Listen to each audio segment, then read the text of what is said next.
Welcome guys my YouTube channel maths वाला गुरु में आपका स्वागत है। अपन पिछली बार बात की थी प्रॉफिट एंड लॉस की, ठीक है। प्रतिशत आपका कंप्लीट हो गया था, जिसके एग्जाम में आपको क्वेश्चन देखने को मिले थे अभी पटवार में। अभी आने वाली वीडियो का एग्जाम ग्राम सेवक का एग्जाम में भी आपके इस प्रकार के क्वेश्चन देखने को मिल जाएंगे, ठीक है प्यारे बच्चों। तो अपन आज बात करेंगे प्रॉफिट एंड लॉस की, ठीक है। छोटे छोटे क्वेश्चन है, छोटे तरीके से बता दूंगा आपको, मात्र और मात्र 10 सेकेंड में हल हो जाएंगे, ठीक है। एक रेडियो का निर्धारित मूल्य आपको देगा 480 रुपये।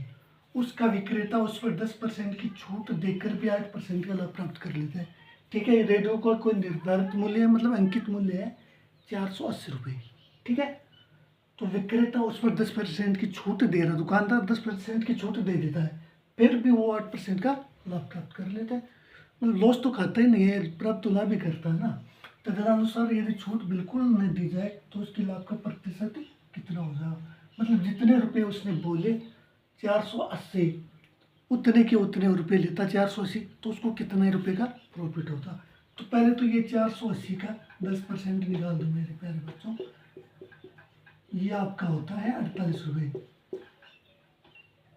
ठीक है। तो 480 में से 48 निकालेंगे अपन, तो ये आपका बचेगा 432 रुपये, ठीक है। 432 रुपये में उसने वस्तु को बेचा, फिर भी उसने 8% का लाभ प्राप्त किया।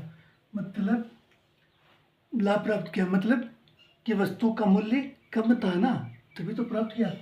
तो 432 प्रॉफिट कमा रहा है, मतलब वस्तु का मूल्य कम था, प्रॉफिट में हमेशा जोड़ते हैं, ठीक है। तो क्या करेंगे, 100/108, वस्तु का मूल्य कम ही तो था, इसका ये 4 बार चला जाएगा, ये आपका हो गया 400 रुपये।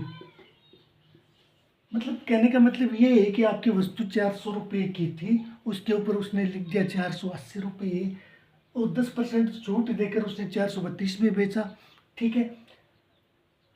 फिर भी वो 8% का लाभ कमा रहा था, 32 में बेच कर भी 432 में। यदि वो छूट नहीं देता, ठीक है, तो उसका लाभ कितना होता। छूट नहीं देता तो 400 रुपये की वस्तु पे वो 80 रुपये का लाभ प्राप्त करता, ठीक है। तो 480 माइनस 480 रुपये का हो गया ना। तो 80 कितने की वस्तु है, 400 की है मेरे प्यारे बच्चों, इंटू 100। ये 2 से ये 2 गया, ये कितने बार कट जाएगा, 20%। मतलब वो 20% का क्या करता, लाभ प्राप्त कर लेता, ठीक है। यदि वो छूट नहीं देता बिल्कुल, तो वो 20% का लाभ प्राप्त कर लेता। अब चलते क्वेश्चन नंबर 7 की ओर।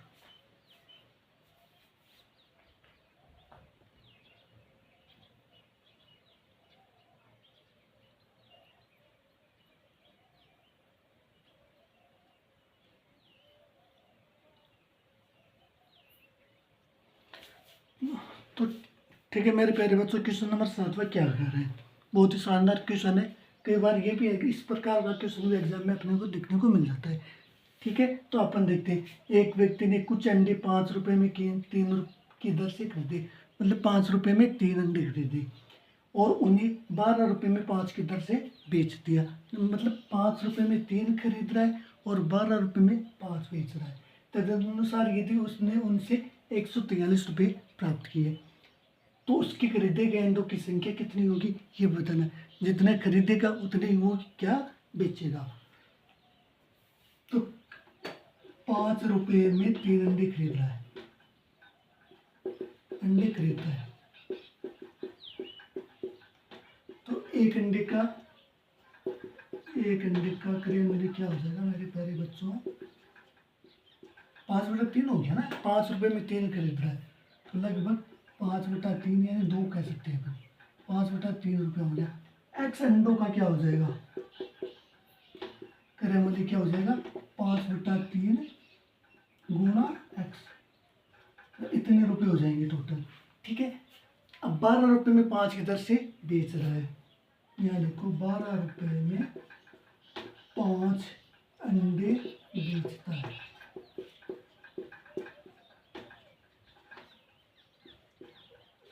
तो एक अंडे का विक्रय मूल्य क्या हो गया, कितना हो गया मेरे प्यारे बच्चों, 12/5 रुपये, ठीक है। एक्स अंडे खरीद रहा था, एक्स अंडे बेचेगा, एक्स अंडों का विक्रय मूल्य क्या हो जाएगा 12/5 गुना एक्स। अब मुझे ये बताओ 143 रुपये उसको लाभ प्राप्त हो रहे हैं वो कब होगा जब अपन ऐसे तो करते हैं ना लाभ विक्रय मूल्य माइनस क्रय मूल्य 12/5 एक्स माइनस 5/3 एक्स बराबर कितना है 143 रुपये आपको दे रखे। ठीक है मेरे प्यारे बच्चों ये आपको दे रखिए कितने रुपये प्राप्त हो रहा है। अब इन दोनों का लघुत्तम ले लो कितना आ जाएगा आपका लघुत्तम 15 आ जाएगा मेरे प्यारे बच्चों। 15 में 5 का भाग 3 बार जाएगा तो 3 को 12 से गुणा करेंगे ये आपका 36 एक्स हो गया माइनस 15 में 3 का 5 बार जाएगा 5 को 5 से गुणा करेंगे 25 एक्स हो गया बराबर 143 रुपये हो गए। मुझे बताओ 36 में से 25 निकालेंगे 11 बच गए 11 एक्स बट्टा 15 बराबर 143 रुपये।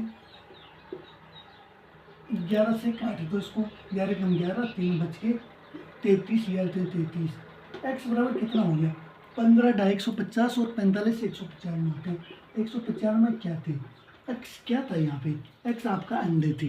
ठीक है तो 195 आपकी क्या हो गया अंडे यानी 195 अंडों का अंडों पे फायदा उसको कितना हुआ 143 रुपये का।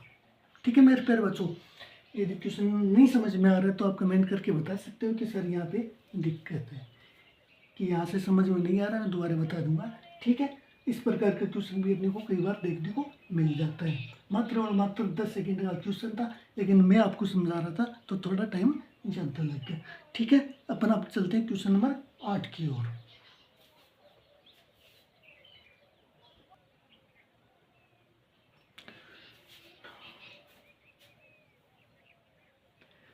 तो ठीक है प्यारे बच्चों उसी क्रम में अपन अगले क्वेश्चन पे चलते हैं क्वेश्चन नंबर 8 पे। क्वेश्चन नंबर 8 पे आपका कई बार क्या हो गया ग्राम सेवक के एग्जाम में भी आ चुका है आपका बैंकिंग में भी आता है एसएससी में भी आ चुका है। इस प्रकार के क्वेश्चन कई बार देखने को मिल जाता है अभी भी पटवारी में देखने को मिला था इस प्रकार का क्वेश्चन। क्वेश्चन क्या कह रहा है वो समझो। क्वेश्चन ये कह रहा है मेरे प्यारे बच्चों कि एक व्यक्ति ने कोई वस्तु 40% की छूट पर खरीदी तथा उससे अंकित मूल्य से 50 रुपये अधिक पर बेच दिया तो उसे कितना प्रतिशत लाभ हुआ। ठीक है तो माना अंकित मूल्य मान लेते हैं माना अंकित मूल्य कितना मानेंगे 100 रुपये 100 रुपये मान लेते हैं ना। तो क्रय मूल्य क्या होगा 100 का 40% की छूट पर खरीद रहे तो क्रय मूल्य कितना हो जाएगा मेरे प्यारे बच्चों 100 का 40% कितना होता है 40 रुपये होता है ना तो 100 में से 40 घटा देंगे मतलब 60 रुपये में उसने खरीदी। ठीक है 60 रुपये में कोई वस्तु खरीद रहे तथा अंकित मूल्य से 50 रुपये अधिक में बेच दिया तथा विक्रय मूल्य कितना हो जाएगा मतलब 100 अंकित मूल्य था 100 में 50 रुपये अधिक और मिला दिए 100 प्लस 50 कह सकता हूँ मैं तो आपका ये हो गया 150 रुपये। तो प्रॉफिट लाभ कितना होगा बता सकते हो मेरे प्यारे बच्चों आराम से 150 में से 60 निकालेंगे ऐसे लिख सकता हूँ ना 150 माइनस 60 बेटा आपका क्रय मूल्य 60 है इंटू एंट्री हो गया क्या हो जाएगा प्रतिशत लाभ बराबर ये कितने हो गए 90/60 हो गया इंटू एंट्रेड हो गया तो ये से ये कट गया ये 15 बार गया मेरे प्यारे बच्चों 150% का क्या हो गया लाभ हो गया। मतलब 60 रुपये की वस्तु को वो कितने में बेच रहा है 150 में बेच रहे हैं तो 60 का डबल कितना होता है 120 होता है। ठीक है तो 100% तो सीधा ही हो गया फिर 60 का आधा 30 होता है मतलब 50% और हो गया टोटल मिला के उसको 150% का लाभ हुआ। कहने का मतलब ये हुआ कि 60 रुपये में खरीद रहा है और 150 में बेच रहा है तो उसको 150% का लाभ हो गया। बहुत ही आसान क्वेश्चन है आसान शब्दों में कहें तो मात्र और मात्र 10 सेकंड का क्वेश्चन था। ठीक है लेकिन क्वेश्चन की थोड़ी सी लंबाई बढ़ा दी तो इस प्रकार का क्वेश्चन भी कई बार देखने को मिल जाता है। ठीक है इसी प्रकार इसी कार्य के सिलसिले में अपन चलते हैं क्वेश्चन नंबर 9 की तरफ। ठीक है मेरे प्यारे बच्चों बहुत ही आसान शब्दों में समझा रहा हूँ आपको।